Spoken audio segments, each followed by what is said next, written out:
제가 이야기를 하기로 결심한 건 오랫동안 가슴속에 담아둔 비밀을 세상에 털어놓고 조금이나마 마음의 짐을 덜고 싶었기 때문입니다. 이 이야기가 믿기 힘들 수도 있지만 최대한 사실적으로 전해드리겠습니다. 2015년의 어느 늦가을이었어요. 대학생이었던 저는 단짝 친구 미연이와 함께 서울 변두리에 위치한 작은 캐러반 캠핑장을 찾았습니다. 둘 다 자연을 좋아했고 복잡한 도시 생활에서 벗어나고 싶었거든요. 캠핑장은 평일이라 그런지 사람도 거의 없고 고요했죠. 마치 다른 세상에 와 있는 것만 같았습니다. 우리가 예약한 캐러반은 낡았지만 아늑해 보였습니다. 짐을 풀고 근처 숲을 탐험하기로 했습니다. 1시간 정도 숲속을 돌아다니다가 해가 저물어 돌아가려던 참이었죠. 그런데 갑자기 미연이가 숲 더 깊은 곳에 빛이 깜빡거리는 걸 발견했어요. 호기심 많은 우리는 그쪽으로 가보기로 했습니다. 빛이 나던 곳에 도착했을 때 우리는 이상한 낡은 오두막을 발견했습니다. 오두막은 정말 기괴해 보였습니다. 오래된 목재로 만들어졌고 색은 바래고 곳곳에 이끼가 끼어 있었습니다. 무엇보다 이상한 건 오두막 안에서 말을 거는 듯한 희미한 속삭임이 들린다는 것이었어요. 미연이는 겁에 질렸지만 저는 오히려 더 안쪽으로 들어가 보고 싶다는 생각이 들었습니다. 미연이를 설득해 오두막 안으로 들어갔습니다. 안은 외부보다 더욱 황폐하고 오래된 냄새가 났습니다. 방 한가운데에는 먼지투성이에 낡은 거울이 놓여 있었어요. 그 순간 우리는 동시에 거울이 아닌 다른 세상을 비추고 있음을 깨달았습니다. 거울 속은 분명히 우리가 선 곳이 아니라 어두운 숲길이었고 그 길 끝엔 희미한 형체들이 보였습니다. 순간 거울 속에서 갑자기 형체들이 우리 쪽으로 다가오기 시작했습니다. 당황한 우리 둘은 혼비백산하여 오두막을 뛰쳐나왔습니다. 다급히 숲을 빠져나와 캐러반으로 돌아가려는데 갑자기 발밑에 뭔가 걸리적거리는 걸 느꼈습니다. 고개를 내려다보니 땅에 떨어진 낡은 일기장이 있었습니다. 미연이가 얼떨결에 그걸 주었고 우리는 서둘러 돌아왔습니다. 캐러반에 도착해서 우리는 아직도 심장이 두근거리고 있었어요. 호기심에 못 이겨 미연이가 그 일기장을 펼쳐 읽기 시작했습니다. 그 일기장은 50여 년 전쯤 이곳에서 살았던 어떤 한 사람의 기록이었습니다. 그 사람은 매일 밤 똑같은 악몽을 꿨다고 했습니다. 자신이 숲속 오두막에서 거울을 통해 비춰지는 세상으로 빨려 들어가는 꿈이었죠. 일기가 끝날 무렵 그 사람은 꿈이 현실이 되었고 더 이상 이곳에 머물 수 없다고 적어놓았습니다. 우리는 그 일기가 정말 오두막과 연결된 것인지 혼란스러웠고 두려워졌습니다. 그날 밤 우리는 캐러반에서 단잠을 이루지 못했습니다. 창밖에서 들려오는 희미한 속삭임과 거울에 반사되어 보이는 숲의 어두운 형체들이 자꾸 떠올랐기 때문이죠. 다음날 아침 우리는 급하게 짐을 싸서 캠핑장을 떠났습니다. 돌아오는 길 미연이는 오두막을 방문한 것이 잘못된 선택이었다고 중얼거렸습니다. 이후로 우리는 그 끔찍한 경험에 대해 서로 말하지 않았지만 그날의 공포는 우리에게 깊은 영향을 미쳤습니다. 몇 년이 지난 지금도 그 거울과 오두막을 떠올릴 때마다 기분이 싸해집니다. 그리고 때때로 밤이면 그날의 희미한 속삭임이 귓가에 맴돕니다. 제가 이 이야기를 쓴 이유는 다시는 그런 오싹한 경험을 누구도 겪지 않길 바라기 때문이에요. 세상에는 알지 못해야 할 신비로운 것들이 있다고 믿게 되었으니까요. 여러분도 숲속에서 혹시나 오래된 오두막을 발견하게 된다면 절대 안으로 들어가지 마세요. 그것이 그때 우리가 저지른 가장 큰 실수였으니까요. 두 번째 이야기 한국 인터넷 커뮤니티에는 수많은 공포 이야기가 돌아다니고 있습니다. 그중 일부는 실제로 일어났다고 주장되기도 하고 일부는 단순한 창작 이야기일 뿐이라고 평가받기도 합니다. 여기에 하나의 긴 공포설을 소개하겠습니다. 이 이야기는 오랜 세월 동안 사람들 사이에서 회자되며 점점 더 무서워진 이야기입니다. 한적한 시골 마을에 유진이라는 여학생이 살고 있었습니다. 유진이는 평범한 고등학생이었으며 학업에 열중하며 하루하루를 보내고 있었습니다. 그러던 어느 날 유진은 학교 도서관에서 우연히 낯선 책 한 권을 발견했습니다. 새까만 표지에 어떤 제목도 써있지 않았던 그 책은 묘하게 유진의 시선을 사로잡았습니다. 궁금함을 이기지 못한 유진은 책을 집에 가져가 읽기 시작했습니다. 책 속에는 이해할 수 없는 기호와 의미심장한 문장들이 가득했습니다. 하지만 유진은 이상하게도 그 책에서 눈을 뗄 수 없었습니다. 그녀는 밤을 새워가며 책을 읽었고 곧 기이한 일이 벌어지기 시작했습니다. 처음에는 작은 소리들이었습니다. 집안 어딘가에서 들리는 속삭임, 창문을 두드리는 소리, 벽장에서 나는 긁히는 소리들. 유진은 그것들을 바람 소리나 집의 소음 정도로 여기며 무시했습니다. 그러나 날이 지날수록 소리는 점점 더 뚜렷해졌고 심지어 이름을 부르는 소리도 들리기 시작했습니다. 어느 날 밤 유진은 이상하게도 문을 잠그고 잤는데도 누군가 방 안에 있는 듯한 느낌을 받았습니다. 그녀는 두려움에 떨며 이불을 뒤집었었습니다. 그때 차가운 손이 이불 위에서 그녀의 몸을 쓸고 지나갔습니다. 유진은 비명을 지르며 불을 켰지만 방에는 그녀 말고 아무도 없었습니다. 다음날 유진은 학교에 가서 친구들에게 이 이야기를 했지만 아무도 그녀를 믿지 않았습니다. 다만 한 명 평소 미스터리한 이야기와 오컬트에 관심이 많았던 친구 민지가 유진의 이야기에 귀를 기울였습니다. 민지는 유진에게 그 책을 보여달라고 했고 두 사람은 함께 책에 대해 조사하기 시작했습니다. 둘은 인터넷과 오래된 책들을 뒤져가며 책의 정체를 알아내려 했습니다. 결국 그 책이 오래된 주술서이며 사람들의 영혼을 현혹시키고 불행을 부르는 저주가 걸려 있다는 것을 알게 되었습니다. 민지는 이 책이 시골 마을로 흘러들어온 이유를 알 수 없었지만 해결책을 찾아야 한다고 생각했습니다. 민지와 유진은 그 책을 원래 있던 도서관으로 돌려놓고 다시는 건드리지 않기로 약속했습니다.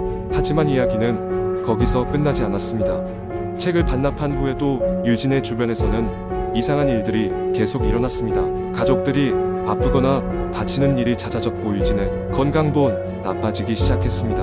한밤중에 갑자기 집안의 전등이 꺼지고 가족들이 차례로 악몽을 꾸기 시작했습니다. 유진은 극심한 불안을 느꼈고 더 이상 이 상황을 견딜 수 없었습니다. 민지는 자주 가던 점집을 찾아가 보자고 제안했습니다. 그들은 주말에 함께 점집을 찾았고 점쟁이는 유진을 보자마자 경악했습니다. 이 아이는 저주를 받고 있구나. 그 저주에서 벗어나려면 자신의 두려움과 맞서 싸워야 한다. 점쟁이는 방법을 제시했습니다. 그것은 유진이 소중히 여기는 무언가를 희생시켜야 한다는 것이었습니다. 유진은 고민 끝에 소중히 여기는 반지를 가져가기로 결정했습니다. 그녀는 반지를 가지고 마을 외곽에 있는 오래된 나무 아래에서 의식을 치렀습니다. 그곳은 예전부터 신령이 머문다고 전해지던 장소였습니다. 의식이 끝나자마자 유진은 걱정스러워하며 반지를 땅에 묻었습니다. 그리고 얼마 지나지 않아 이상한 일들이 멈췄습니다. 집안은 예전의 평온을 되찾았고 유진의 건강도 점차 회복되었습니다. 이후 유진은 그 일을 잊으려 노력하며 일상으로 돌아갔습니다.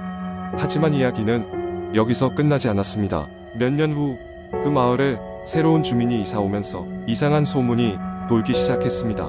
그 주민은 이사 온 지 얼마 되지 않아 밤마다 악몽에 시달리고 집안에서 이해할 수 없는 소리들이 들린다는 것이었습니다. 주민들 사이에서는 그 집터에 무엇인가 있다는 소문이 퍼졌고 주민들은 그곳을 꺼리게 되었습니다.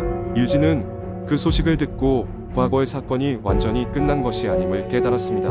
그녀는 다시 한번 민지에게 도움을 청했습니다.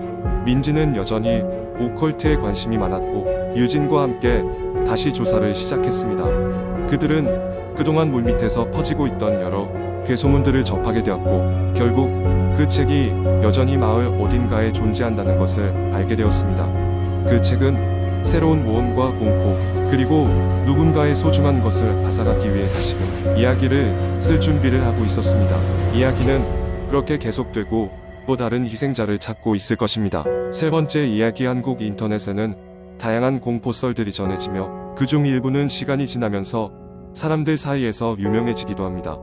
여기서는 흔히 볼 수 있는 유형의 공포 썰을 참고하여 긴 이야기를 만들어 보겠습니다. 어느 여름밤 서울의 한 대학생인 민수는 절친한 친구들과 함께 늦은 시간까지 술자리를 가졌다. 술자리가 끝난 후 각자 집으로 돌아가기로 했지만 민수는 집까지 걸어갈 생각을 하니 이상하게도 등골이 오싹해지는 기분이 들었다. 그는 사람들이 모두 귀가한 시내를 지나 집으로 향하는 길목에 들어섰다.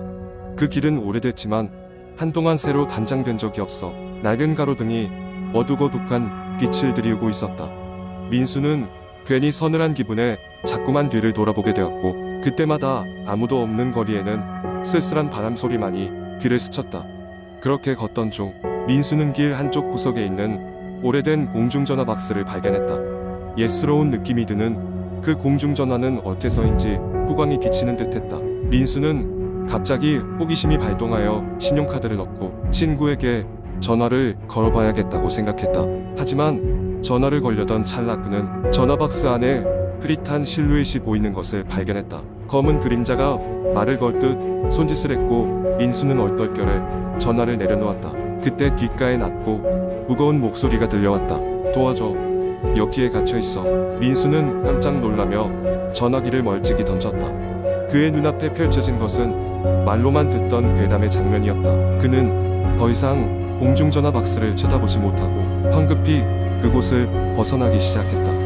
그러나 뒤에서 자꾸만 따라오는 발소리가 그의 심장을 두드렸다. 민수는 달리기 시작했고 발소리는 점점 가까워졌다. 숲길로 접어들 즈음 그는 어떤 낡은 저택 앞에서 멈춰서게 되었다. 피할 곳도 없는 상황에서 그는 저택의 문을 열고 들어갔다. 저택은 폐가처럼 보였지만 웬일인지 실내는 깔끔하게 정리되어 있었다.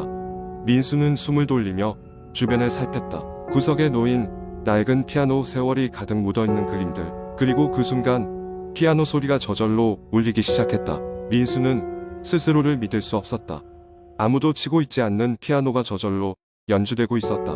공포심에 질린 그는 저택 안을 더욱 깊이 탐색하기로 했다. 그곳은 마치 시간이 멈춘 듯 오래된 날의 흔적들이 곳곳에 남아있었다. 그러다 그는 저택의 2층으로 올라가게 되었다.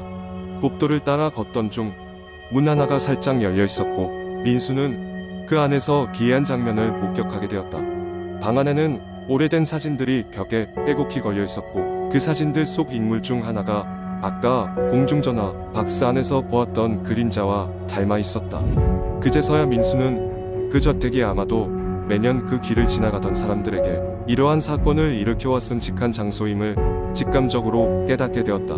뒤돌아보니 그 방의 문은 언제 닫혔는지 알 수 없었다.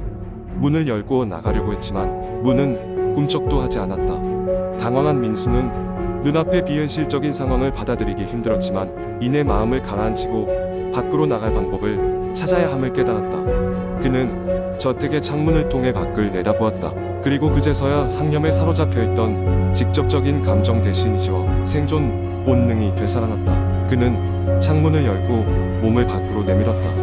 갑자기 짙은 바람이 그를 휘감았고 낙하와 동시에 정신을 잃을 수밖에 없었다. 의식이 돌아왔을 때 민수는 자신이 저택의 잔디밭에 누워있음을 알게 되었다. 신기하게도 주변은 아침 햇살이 밝게 비치고 있었다. 어젯밤의 일은 마치 꿈과 같았지만 그의 손에는 저택에서 본 사진 한 장이 꼭 쥐어져 있었다. 불가사의한 사건의 예언은 오래도록 그를 따라다녔고 민수는 이후로도 그 길을 다시는 지나가지 않았다. 이 이야기는 민수가 직접 겪은 일이라며 주변 사람들에게 전한 이야기이고 한동안 인터넷을 떠돌면서 많은 사람들의 호기심을 자아냈다. 실제로 그 공중전화 박스와 저택이 어디에 있는지는 아무도 알지 못했지만 여름밤에 홀로 길을 걸을 때면 항상 머리맡에 남아있는 공포스러운 이야기가 되었다.